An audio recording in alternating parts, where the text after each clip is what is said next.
Today we'll help you understand how to answer this question about World War II in Asia Pacific. The question asks whether the League of Nations' weakness was the main reason the war broke out. Let's break down how to approach this important historical question. When answering agree-disagree questions, you need to consider both sides of the argument. Let's look at the evidence for both agreeing and disagreeing with this statement.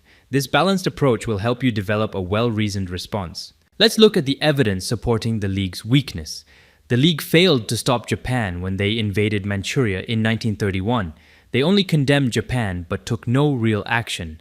When Japan withdrew from the League in 1933, there were no consequences for their aggression. This demonstrated the League's inability to maintain peace in Asia. Now let's examine why Japan's own militarism and expansion plans were important factors.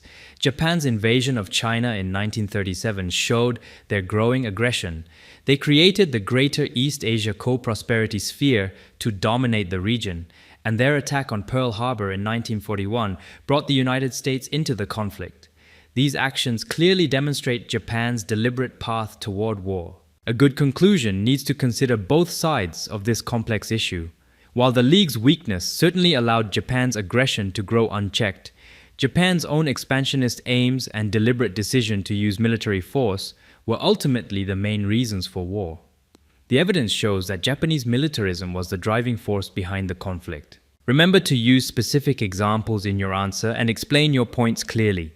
Show how events are connected and build upon each other. Make sure your conclusion addresses both sides of the argument, but don't be afraid to take a clear position based on the evidence you've presented.